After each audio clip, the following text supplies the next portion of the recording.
Paz y bendiciones para todos los miembros de la familia de Libres por la Verdad y bienvenida a las personas que se asoman acá por primera vez. Te bendecimos a ti también en el nombre poderoso de Jesucristo, el Hijo del Dios viviente, deseando que Jehová te bendiga y te guarde. Antes de comenzar con la instrucción de hoy, quiero recordarles que pronto estaremos en época de festividades, sí, fechas señaladas en el calendario de nuestro Padre para celebrar en su honor. En menos de 2 semanas ya está aquí sobre nosotros la temporada de los panes sin levaduras, teniendo el día de la Pascua, los 7 días de los panes sin levaduras y el día de la primicia. Acá en el canal tenemos estudios que nos hablan de la significancia mesiánica, de las aplicaciones del pasado, del presente y del futuro de esta festividad. Estoy realmente contento de pronto estar celebrando. Acá estaremos también transmitiendo, si Dios nos lo permite, nuestra celebración en vivo. Estás invitado acá, sábado 4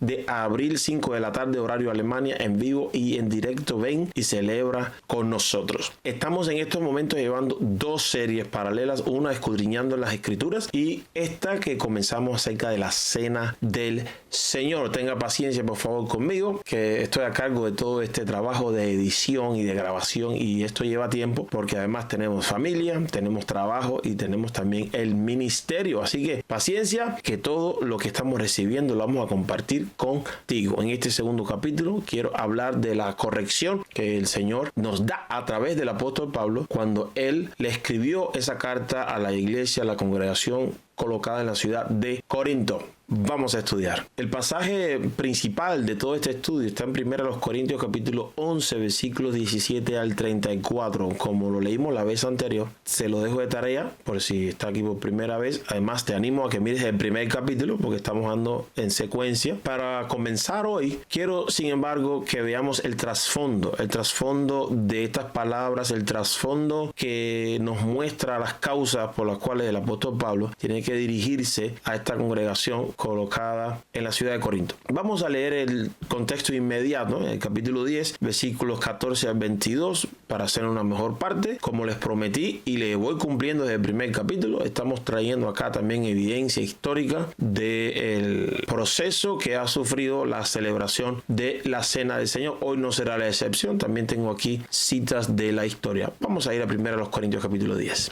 Leo acá de la traducción Reina Valera actualizada. Por tanto, amados míos, huid de la idolatría. Como a sensatos os hablo. Juzgad vosotros lo que digo. La copa de bendición que bendecimos no es la comunión de la sangre de Cristo. El pan que partimos no es la comunión del cuerpo de Cristo. Puesto que el pan es uno solo, nosotros, siendo muchos, somos un solo cuerpo, pues todos participamos de un solo pan. Considerad a Israel según la carne. Los que comen de los sacrificios no participan del altar. ¿Qué pues quiero decir? ¿Que lo que es sacrificado a los ídolos sea algo o que el ídolo sea algo? Al contrario, digo que lo que los gentiles sacrifican, lo sacrifican a los demonios y no a Dios. Y no quiero que vosotros participéis con los demonios. No podéis beber de la copa del Señor y de la copa de los demonios. No podéis participar de la mesa del Señor y de la mesa de los demonios. ¿O provocaremos a celos al Señor? ¿Seremos acaso más fuertes que Él? Y añado versículos 23 y 24, porque nos van a hacer falta también en la explicación. Todo me es lícito, pero no todo me conviene. Todo me es lícito, pero no todo edifica. Nadie busque su propio bien, sino el bien del otro. Estos versículos nos dejan ver con claridad que la congregación en Corinto estaba corriendo peligro a causa de cosas que practicaban que los podrían llevar a la idolatría. Es decir, a entregarle a otra cosa o a otro ser el lugar que solamente le pertenece al Señor. Hemos hablado acá de los 2 pecados que más problemas le han causado al pueblo de Dios: la idolatría y la inmoralidad sexual. Por eso acá entender que hay un caso peligroso de idolatría nos ayuda también a comprender un poco el pensamiento del apóstol Pablo, por qué esta corrección. En este caso específico específico que se trata acá, existía un asunto relacionado con una comida. Los creyentes allí seguían participando de cenas con carnes sacrificadas a los ídolos y no estaban prestando atención a este peligroso acto idolátrico. Así que Pablo conecta este hecho luego con dos cosas importantes. Uno, la verdadera libertad del creyente. Leímos versículos 23 y 24, pero hasta el versículo 33 es todo el contexto. Y la participación de la cena del Señor, que es lo que viene después en nuestro pasaje principal, en el capítulo 11. Al tematizar la cena del Señor, el apóstol escribe lo siguiente: esa copa de bendición por la cual damos gracias no significa que entramos en comunión con la sangre de Cristo. Es una pregunta retórica, la respuesta es conocida. Claro que sí que significa. Ese pan que partimos no significa que entramos en comunión con el cuerpo de Cristo.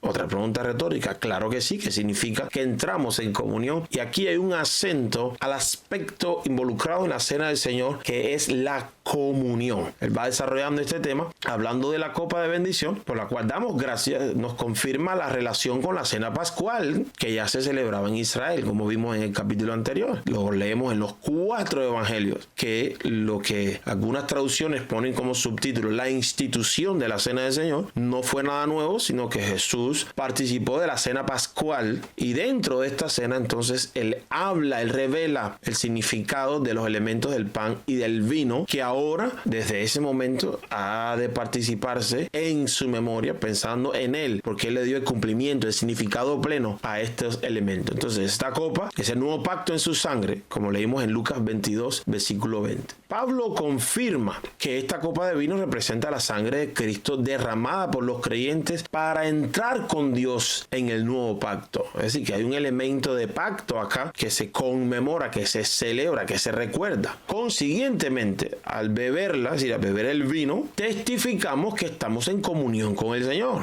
y que aceptamos por la fe los beneficios que resultan de su sacrificio. El acento que hacemos cuando celebramos la cena es ese. Hay que entender lo que significa, lo que representa, para que aquel que participe sepa lo que está haciendo. Habla del pan que partimos, y que el pan que recuerda el Señor Jesucristo, que después de dar gracias en aquella cena pascual, gracias a Dios por el pan, lo partió y se lo dio a sus discípulos diciendo: este pan es mi cuerpo entregado por ustedes. Participando de este pan, por aquello que representa, semejanza con el vino, pues confirmamos de igual manera que estamos en comunión con el Señor. Pablo dice: hay un solo pan del cual todos participamos. Por eso, aunque somos muchos, formamos un solo cuerpo. Al hablar de un solo pan, recordaba el detalle de que estas cenas se realizaban en familia. El origen de esta cena, tanto la cena de la Pascua como otras cenas mesiánicas que vamos a estar viendo, si Dios nos lo permite, en capítulos posteriores, estas cenas se realizaban en familia.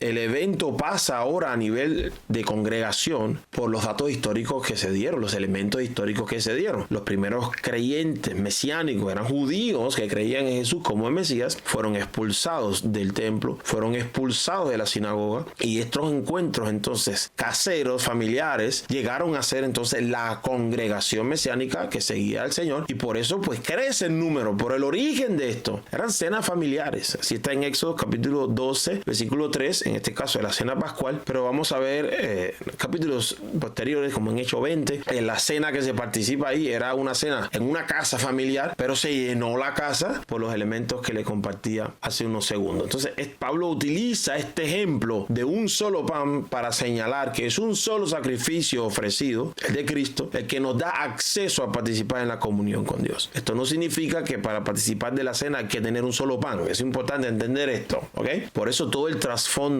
nos ayuda después a aplicar con mejor efectividad. Ahora, los corintios eran muchos, y en sus reuniones para cenar cada uno aportaba cosas para la comida. Ya está esta transición de lo que era una cena familiar, pues y ahora es una cena congregacional, todavía en una casa en aquel tiempo. En el capítulo 11, versículo 21, se destaca este tema de que cada uno traía algo aportando para la comida. Sucedía que en estas cenas también había una aplicación mesiánica para la misma. estas cenas de amor. Y por ello, en estas cenas había un momento para recordar con los mismos elementos, el elemento del pan y el elemento del vino, lo usaban para recordar el nuevo pacto que Dios había sellado por la obra redentora de nuestro Señor Jesucristo. Pero nótese que era una cena diferente a la celebración pascual. En el capítulo 11, versículo 22. ¿Acaso no tienen casas donde comer y beber? ¿O es que menosprecian a la iglesia de Dios y quieren avergonzar a los que no tienen nada? ¿Qué les diré? ¿Voy a elogiarlos por esto? Claro que no. En el versículo 33. Así que, hermanos míos, cuando os reunáis para comer, esperad unos a otros. Es diferente a la Pascua. Un solo pan, Pablo utiliza este elemento para resaltar la unidad. Y al aplicar que este pan representa el cuerpo del Mesías, que por nosotros fue entregado, como está en Mateo 26, entonces, al participar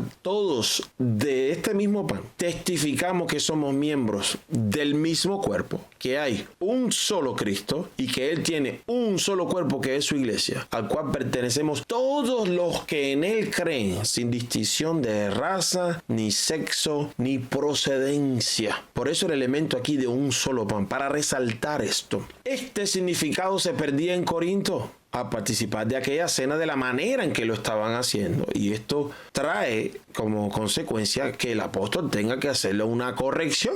El apóstol Pablo, apóstol dirigido a los gentiles. Aquí cito las líneas de un comentario bíblico que me parece excelente. Es una de las grandes tragedias de la historia cristiana que la cena del Señor, dada por el Señor para simbolizar la unidad, haya sido uno de los elementos eclesiásticos más divisorios. Las distintas interpretaciones radicalmente disparejas de la cena del Señor han venido a dividir en lugar de unir a los cristianos. Literalmente se han dividido concilios de iglesias, han aparecido nuevos concilios de iglesias a causa de la manera en la que se consideraba de cómo debería participarse de la cena. Literalmente he visto en las naciones el privilegio que Dios me ha dado, que hay quien usa la mano derecha para repartir y quien la izquierda. Es realmente una tragedia. Al participar de la mesa del Señor, se participa de un principio claro de comunión con el Señor. Capítulo 10, 1 Corintios 10, versículo 18 al 20. Consideren al pueblo de Israel como tal. No entran en comunión con el altar los que comen de los sacrificados. ¿Qué quiero decir con esta comparación? Explicando la comparación.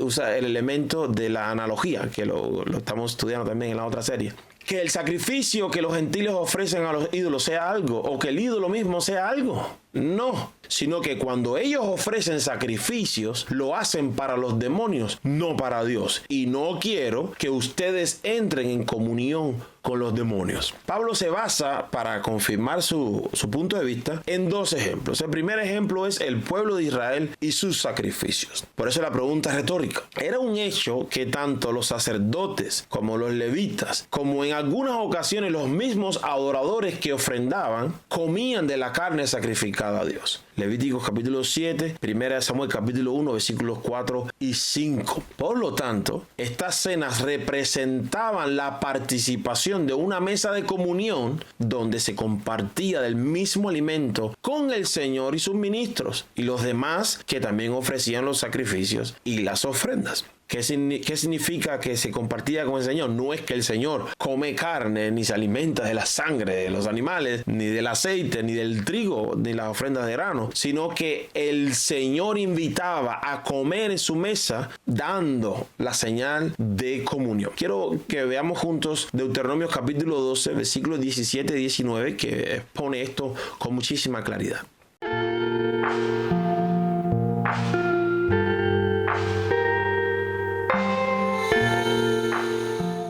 El segundo ejemplo que usa es los gentiles y sus sacrificios a los ídolos. Y está usando aquí la analogía, está usando dos cosas que en realidad son distintas, pero tienen algo en común. Y ese elemento en común, él lo usa para ayudar a entender el principio de comunión que hay detrás de la cena. El apóstol aclara que su uso de este ejemplo para argumentar sobre su advertencia contra la idolatría no confirma ni se basa en que los ídolos, los demonios que estaban detrás, sean algo, sino en el mismo mismo principio de comunión que se establece en sus sacrificios cúlticos. Y este es el elemento que tienen en común estos dos tipos de sacrificios, que se entraba en comunión con aquel a quien se le sacrificaba y con aquellos que sacrificaban. Por eso toma estos dos ejemplos para ayudar a entender a todos los que están ahí. Cuando ellos sacrifican a sus dioses, los gentiles, era porque depositaban su fe en ellos y tenían también comunión con los demonios que operaban detrás de sus estatuas, por medio de la comida que se compartía delante de ellos.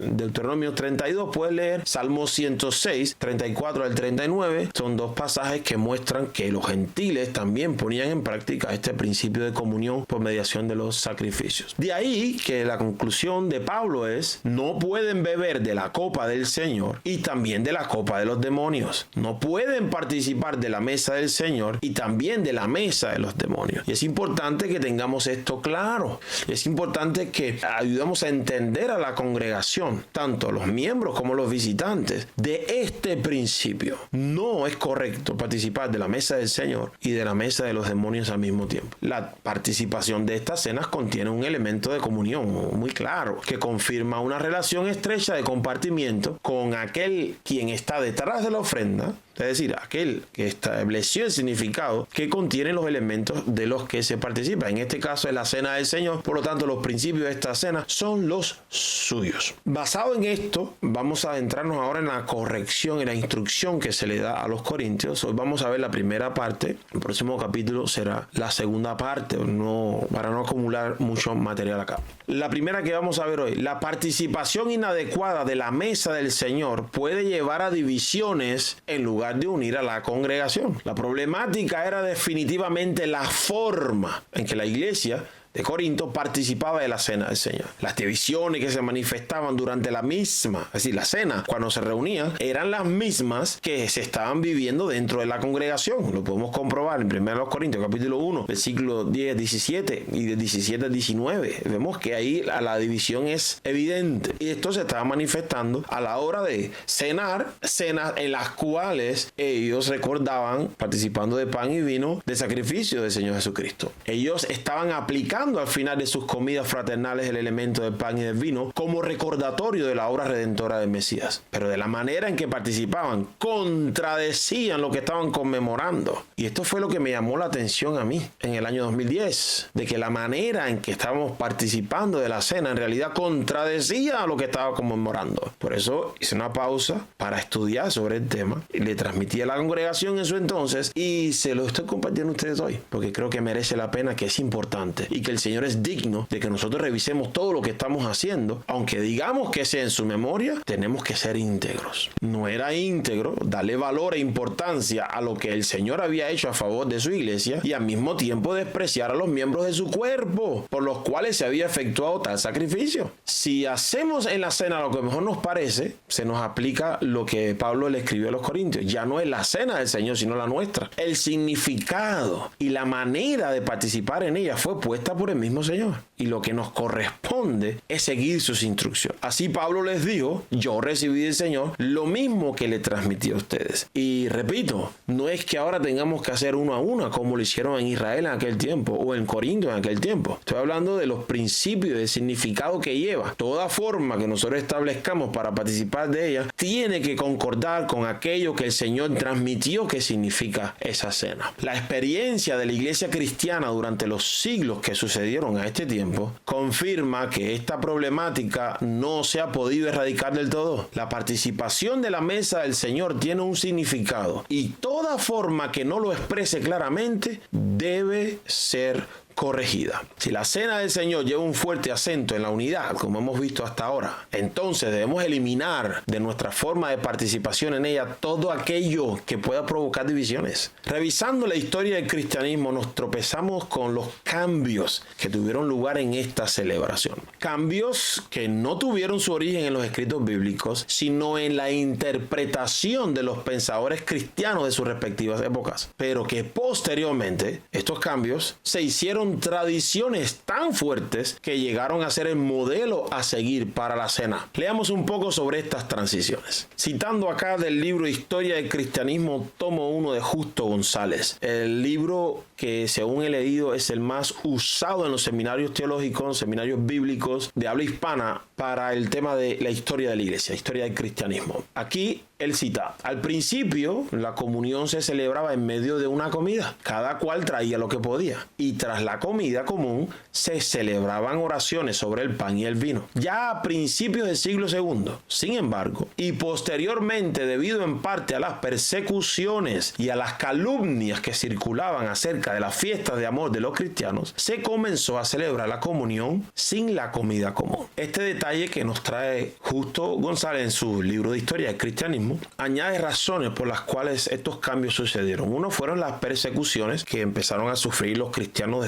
desde los primeros movimientos entre los gentiles, y las calumnias que circulaban acerca de estas fiestas de amor. Estas fiestas de amor, lo que decía en griego ágape, pues como los cristianos los celebraban en lugares apartados, empezaron a circular falsos testimonios de que en estas fiestas había un desorden total, y por eso le llamaban fiestas de amor. Y para evitar estos falsos testimonios, se comenzó a celebrar la comunión, es decir, la participación del pan y del vino separado de las cenas que tenían en común. Otro de los cambios sufridos en el segundo siglo fue el siguiente. Por lo menos a partir del siglo II, el servicio de comunión constaba de dos partes. En la primera se leían y comentaban las escrituras, se elevaban oraciones y se cantaban himnos. La segunda parte del servicio comenzaba generalmente con el ósculo de paz. Ósculo es un beso. Luego alguien traía el pan y el vino hacia el frente y se los presentaba a quien presidía, es decir, a quien presidía la participación en la cena del Señor. Acto seguido,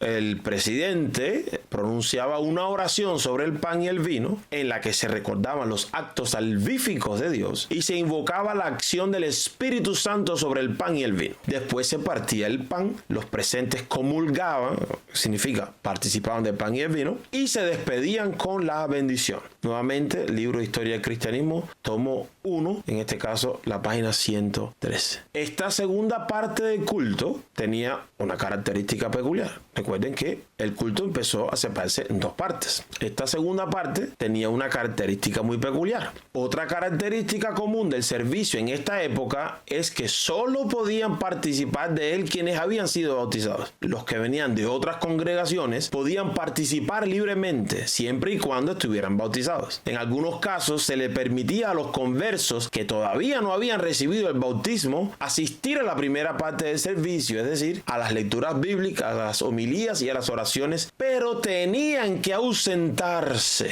antes de la celebración de la comunión misma. Pero mire, antes del siglo II, nadie participó de la cena del Señor de esta forma. No había restricciones para los que no estaban bautizados y eran parte de una comida en común. Este cambio fue algo que se incorporó en las iglesias cristianas mientras los gentiles se convirtieron en el grupo dominante. En el libro de los Hechos de los Apóstoles, vemos que las personas eran bautizadas directamente después de mostrar públicamente que se convertían a Dios, aceptando el Evangelio de Cristo. Pero ya entrando en el segundo siglo, los recién convertidos tenían que pasar por un periodo de preparación y de prueba antes de que fuesen bautizados. Pero antes del siglo II, nada de esto tenía lugar.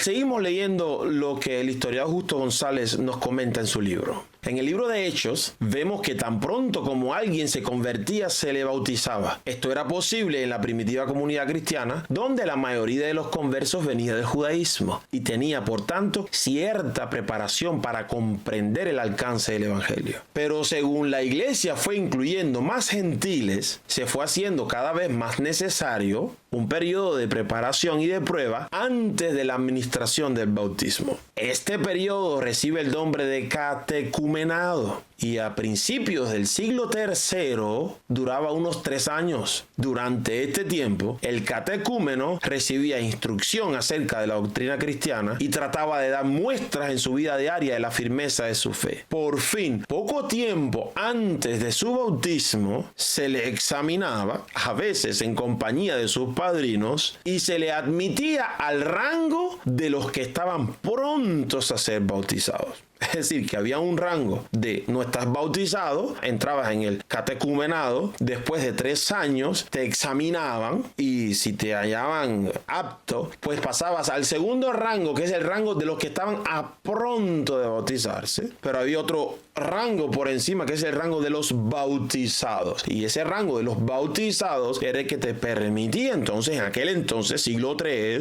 participar de la cena del Señor. Puede ser, amados, que estas cosas en su tiempo fueran necesarias. La persecución, los falsos testimonios, el aumento de los gentiles en la congregación, superando a los judíos, y los gentiles no tenían conocimiento ni de lo que es pacto, promesa, ni evangelio. Puede ser que esa medida en ese tiempo fue correcta. El problema fue que esas normas que se establecieron se convirtieron en leyes que comenzaron a dictar la verdadera conducta cristiana, y la gente las ha seguido sin detenerse a conocer si su origen proviene de lo que el Señor reveló o simplemente de una circunstancia específica. Esta actitud de igual manera resultó en que se establecieron más estas regulaciones en la vida de los creyentes y en la vida y en la participación de las acciones de la iglesia que la palabra misma de Dios. Ya a la hora de medir si se estaba haciendo algo bien o no con respecto a la cena, ya no se revisaba lo que decía la Escritura, sino la norma que se había establecido. En ningún lugar la Biblia establece que para participar de la cena tiene que estar bautizado, ni tampoco que tienes que esperar 3 años después de tu aceptación de Cristo para bautizarte. Nuestro esfuerzo hoy debe ser regresar a la actitud que demostró el apóstol Pablo cuando le dijo a los corintios, cuando le escribió a los corintios: yo recibí del Señor lo mismo que les transmití a ustedes. Nuestra tarea hoy es buscar en la palabra del Señor, guiados por su Espíritu, lo que Él nos revela sobre la cena y transmitirle lo más fielmente posible a nuestras congregaciones, a nuestros discípulos, lo que entendemos de parte del Señor. Amados, no sé si a ustedes les suena, cuando yo leí este libro de historia del cristianismo, que de paso lo recomiendo todos los tomos.